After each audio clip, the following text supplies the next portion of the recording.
Whoa, it's still going. Look at that, it's not stopping. In the movie Inception, one way the main character, played by Leonardo DiCaprio, knows that he's in a dream is whether his top keeps spinning forever. If it falls over, then he knows it's real life. Well, if he had this top, he would definitely think he's in a dream, because it never stops.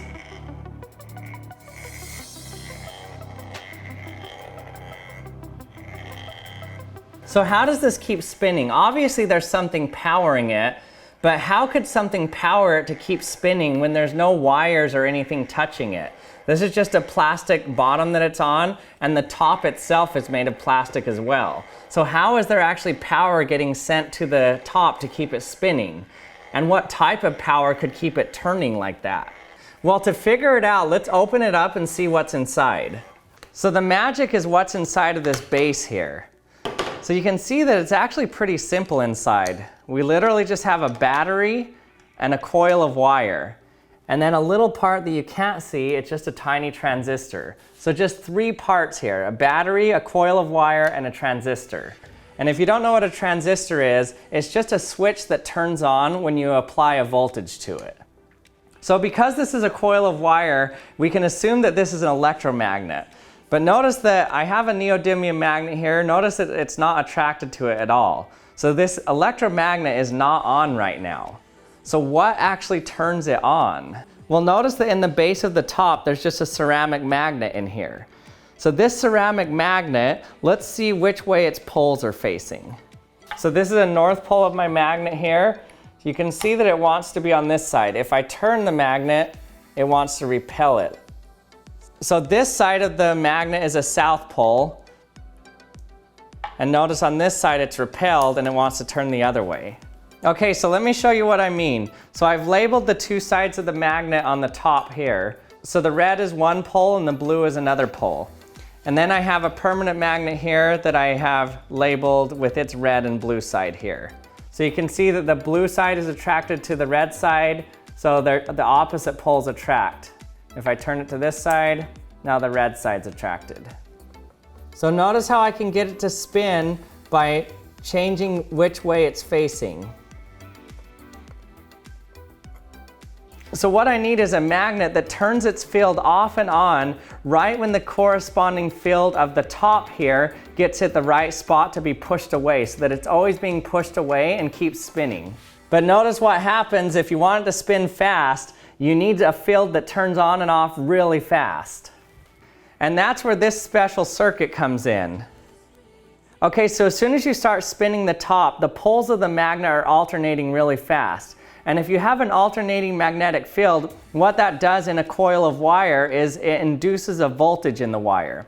So basically, if it comes near this coil of wire, it induces a small voltage, and it's enough to turn on this transistor. So now this switch closes, and it's a complete circuit. And now that we have a complete circuit, now the current can flow through this, and now that there's electric current flowing through it, this coil of wire itself becomes a magnet. But the thing is, it becomes a magnet with the opposite pole of the pole that just turned on the magnet. So as soon as it spins past it, it is now the opposite pole of this red here. It becomes blue and pushes it away. But now that it's pushed it away, the transistor now turns off because there's no longer an applied voltage. So it doesn't repel the blue side here. So the blue side can just pass freely. And then the red side comes around again, turns on the switch, pushes it away. The blue side comes by without being repelled. And we can see this happening if only we could see when the transistor was turned on and off.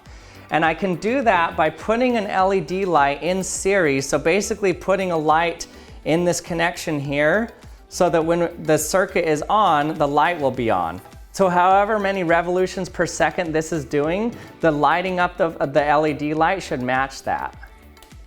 So let's look at this in slow motion and see if they actually match. Now it looks like it's just steadily on. But if you look at slow motion video of it, you'll notice that the light is actually blinking really fast. So the blink rate corresponds to how many revolutions this top is doing. The more revolutions, the faster it blinks.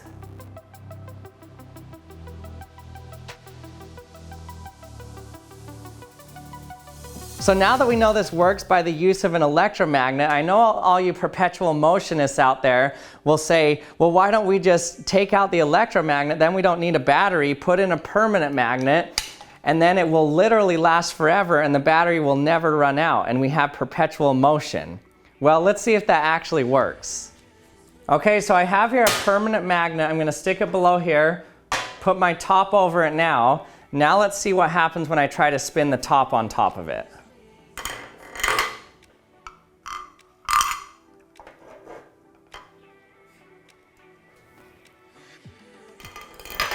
Nope.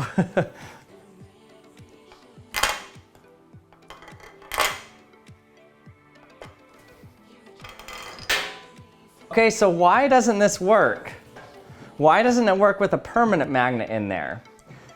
Well, it doesn't work because the magic of this system isn't that there's a magnet inside of it. The magic is that there's a magnet inside of there that turns on and off at just the perfect time so that it pushes one side of the top away from it and pulls the other side towards it.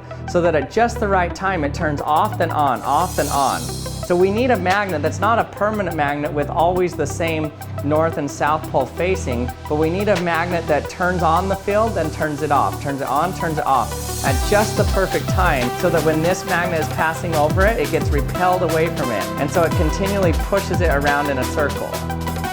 And thanks for watching another episode of the Action Lab. I hope you enjoyed it. If you did, remember to subscribe and we'll see you next time.